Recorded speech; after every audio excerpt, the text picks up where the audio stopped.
What's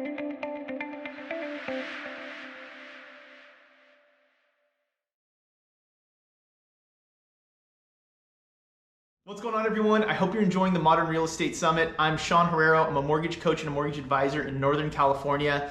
And today I'm going to tell you a very personal story. See, the house that I'm sitting in right now, I just purchased this home 2 months ago. And there was 15 offers and it went $200,000 over the listing price, not the ask price. Those are not the two of the same thing. And I had to do what every other buyer has to do. I had to win in a very competitive situation. Now, there was a lot that we went through in that. It was a very emotional decision, you see, because we absolutely love this house. I did not know I had a checklist. This house checks all of my boxes. Pool, pizza oven, RV parking, and 8 chickens. The house came with 8 chickens.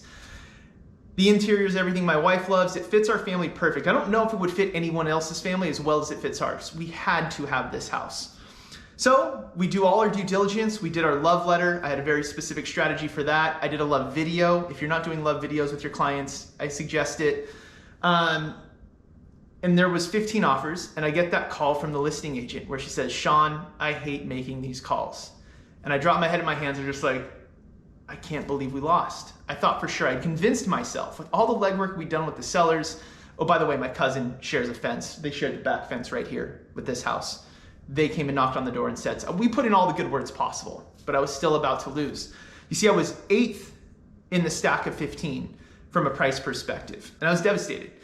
And so I said, well, if your sellers would give us the opportunity, if they're gonna do a multiple counter, we would love that opportunity. So long story short, she calls back and goes, "Sean, the top offer is $1,650,000, $100,000 higher than what I offered, and $50,000 over my line in the sand. I said I would not pay more than $1.6 million for this house." And I was devastated. I was like, man, $1,650,000 all cash, kind of over. Well, they want you to have an opportunity to match their offer. $1,650,000 price, you have to waive your inspection contingency. That's all I had left. I had waived loan and appraisal already. I think I'm pretty good at doing loans, so I had that one covered. So my wife comes to the office, she's in tears. And it was tears on both sides. It was, I can't believe we lost. And at the same time, it was, I can't believe we have to spend this much for this house. This is insanity. But we went through all the motions, right? So for me, I'm obviously the analytical one. I have to look at the numbers. The numbers have to make sense to me. So I tell you that story because I'm going to walk you through what I did for myself and what I do for all my clients. When you're considering, does it make sense to buy this house? Should I buy now or should I wait and hope that things come down? I hope that prices come down. I hope that rates stay the same.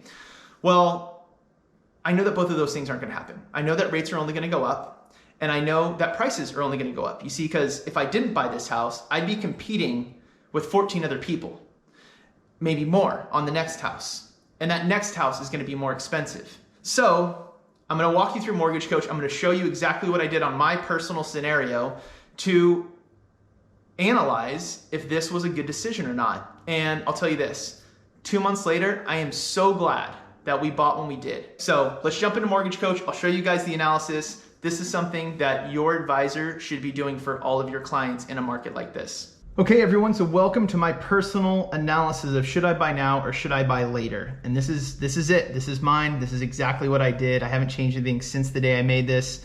So here's my $1,650,000 now. You have to match this $1,650,000 all cash offer. And what I was looking at was, well, what if I find a place? What if I just happen to find a place for $1,575,000, $75,000 less? But what I wanted to analyze was, what if rates go up to where they were January of 2020 before COVID started? Well, they were at 3.75% at that point. I locked in 2.625. I did a first and second, by the way.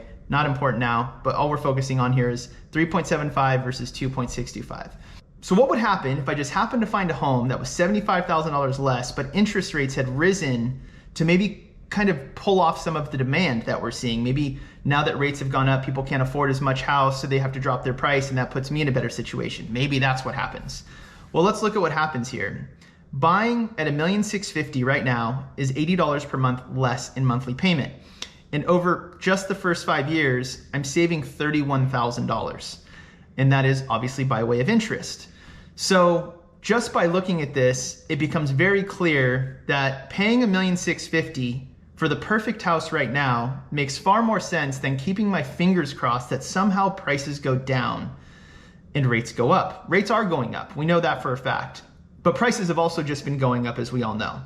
So this is the analysis I did for myself to help me make the decision to get me into the home I'm sitting in right now. All right, so that's it. What do we know? We know that rates have been at the lowest point ever due to coronavirus, and we know that what got them there was coronavirus. So we know for a fact rates are going up, and now we know that a house at a lower price point is going to be more expensive if you're financing it. If you're paying cash, you can gamble, you can play and wait for that drop that everyone keeps saying is coming, that I don't believe is coming, all you want. But let's always default to data. Mortgage Coach gives us the ability to show all of your clients all the data they need to analyze their emotional decision. It's my job to put the analytics into the emotions. I hope this was helpful for you guys. If you have questions, reach out anytime. Thank you so much and enjoy the rest of the summit.